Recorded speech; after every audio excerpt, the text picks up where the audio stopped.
প্রয়াত হলেন বিশিষ্ট ক্রীড়াবিদ নাদিম আক্তার। শোকের ছায়া ক্রীড়া মহলে।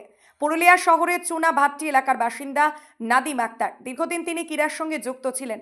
মূলত অ্যাথলেটিক বিষয়ে তিনি প্রশিক্ষণ দিতেন। জানা যায়, প্রথমে পুরুলিয়া টাউন ক্লাবের তিনি নিযুক্ত হন। পরে পুরুলিয়া মানভূম স্পোর্টস অ্যাসোসিয়েশনের সদস্য হয়ে পুরুলিয়া জেলার ছেলে মেয়েদের প্রশিক্ষণ দিয়েছেন। আজ তারা অনেকেই প্রতিষ্ঠিত। গতকাল রাত্রে তার নিজের বাড়িতেই তিনি শেষ নিঃশ্বাস ত্যাগ করেন। দীর্ঘদিন থেকে তিনি শারীরিক অসুস্থতায় ভুগছিলেন। তাকে শেষ শ্রদ্ধা জানাতে পৌঁছান Purulia town club, Purulia gymnastic এবং পুরুলিয়া MS এর সদস্যরা। আজ তাকে মাল্যদান করে শেষ শ্রদ্ধা জানানো হয়। আজ পুরুলিয়া শহরের ঈদগাহ কবরস্থানে শেষকৃত্য সম্পন্ন হয়। তার প্রয়াণে শোকের ছায়া নেমে আসে ক্রীড়া মহলে।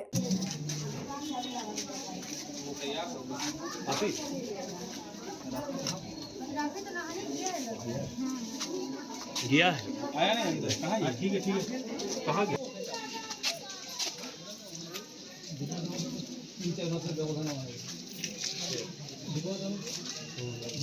আজকে খুবই দুঃখের দিন। আমার খুব কাছের বন্ধু ছিল নাদিম। আমরা একজন বিশিষ্ট ক্রীড়াবিদ, ক্রীড়া ব্যক্তিত্ব, কৃতি অ্যাথলিট প্রাক্তন, তাকে আমরা হারালাম। গৌতম দা, রাজেশ সব কিছুই বলেছে। যেটা এখন যেমন আমার কথা হচ্ছিল একটু আগে, প্রাইমারি লেভেলে, ডিস্ট্রিক্ট লেভেলের এখন প্র্যাকটিস চলছে হিলিবি গ্রাউন্ডে, নাদিম নেই। এটা ভাবতে গেলেই খুবই কষ্ট হচ্ছে যে দীর্ঘদিন ধরেও প্রাইমারি লেভেলে এবং বিভিন্ন জেলাতে যে পুরুলিয়া জেলার হয়ে প্রচুর প্রাইজ নিয়ে এসছে বাচ্চাদের। মূলত ওর একটা বাচ্চাদের নিয়ে একটা ছিল পিরামিডটা ও ব্যক্তিগত ক্যারিশমায়, কিন্তু ওই পিরামিডটাতে প্রতি বছরই পুরুলিয়ার ডিস্ট্রিক্ট প্রাইমারি লেভেলে প্রাইজ আসতো। আমরা এগুলো দেখেছি, অনেক কথাই মনে পড়ছে। আজকে আমরা একজন সত্যিকারের বন্ধুকে হারালাম, একজন ক্রীড়া ব্যক্তিত্বকে হারালাম। ওনার জীবনে আমি তো প্রথম থেকেই উনি যখন অ্যাথলেটিক্স শুরু করে তখন MS এর মাঠে আমরা 5-7 জন প্র্যাকটিস করতাম, তার মধ্যে নাদিম একজন। ও আসতো রেগুলার মাঠে প্র্যাকটিস করতো। পুরুলিয়া জেলার হয়ে আন্তঃজেলা ক্রীড়া প্রতিযোগিতায় 81 সালে জলপাইগুড়িতে আমার মনে আছে আমরা সব একসাথে গিয়েছিলাম। পুরুলিয়া জেলার বেশ বড় টিম গিয়েছিল। তারপরে 1986 সালে চুচুড়োতে ইন্টার ডিস্ট্রিক্ট, তখন আমরা সব একসাথে গিয়েছিলাম। আর ওর মধ্যে যেটা ছিল, প্রবল ভালোবাসা ছিল অ্যাথলেটিক্সের উপর। কারণ অ্যাথলেটিক্স মোটামুটি সবাই খুব একটা অ্যাথলেটিক্সে আগ্রহ দেখায় না, কিন্তু ওর মধ্যে একটা প্রবল ভালোবাসা ছিল।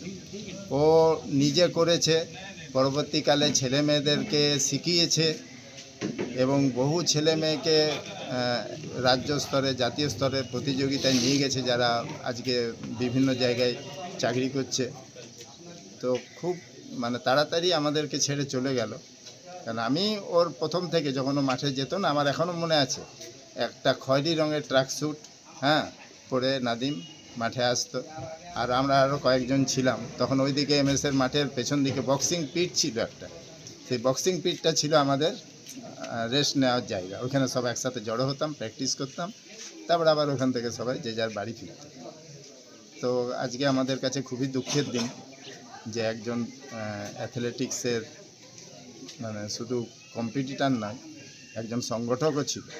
বড় বড় স্পোর্টসগুলোতে মূল দায়িত্বে, বিশেষ করে প্রাইমারিটা তো পুরোপুরি ওর উপরে নির্ভরশীল ছিল। যেটা আমরা এই বছর যেটা দেখলাম, প্রাইমারির টিচাররা, প্রাইমারির SIরা নাজেহাল একদম, কেন পুরোটাই ও দায়িত্ব নিত। MS এর থেকে তো বাল্যকাল থেকে টাউন ক্লাব থেকে, তারপর MS এ, এবং 90 দশকে তিনি নিজে একজন পার্টিসিপেট ছিলেন 100 মিটারে ইভেন্টে দৌড়াতেন। এবং আজকে আমাদের খুবই দুঃখের দিন। আজ আমরা একজন ভালো অ্যাথলিটকে হারালাম, তার পরিবারের সঙ্গে আমাদের সমবেদনা থাকলো। কিন্তু নাদিম দা একজন প্রশিক্ষণ, উনি অনেক ছেলে মেয়েকে তৈরি করেছে। ওনার তৈরি করা ছেলে মেয়ে আজকে আমাদের পুরুলিয়ার মান উজ্জ্বল করছে, কিছু সাথে পুলিশে, রেলে সার্ভিসও করছে। আজ খুবই দুঃখের দিন, আজ আমরা প্রকাশ করতে পারছি না। একজন ভালো মানুষকে আজকে আমরা হারালাম। অ্যাকচুয়ালি নাদিমদাকে আমি ছোটো থেকেই চিনি। আমাদের যে সিনিয়র ছিলেন নাদিমদা, সবচেয়ে বড় গুণ ছিল কি, আমরা জিমন্যাস্টিক ক্লাব, ওনারা ছিলেন টাউন ক্লাব। আমাদের খেলায় প্রতিদ্বন্দ্বিতা ছিল, কিন্তু এত সুন্দরভাবে প্রত্যেকটা ক্লাবকে নিয়ে উনি চলতেন। যখন আমরা একসঙ্গে MS এর সভাপতি হতাম, বড় মনের মানুষ ছিলেন, তাই সবাইকে নিয়েও চলতে পারতেন। বাকি ক্রীড়া জিনিসগুলো যেগুলো বললো রাজেশ বা গৌতম দা পার্থ দা, এগুলো আমি একই কথা বলছি।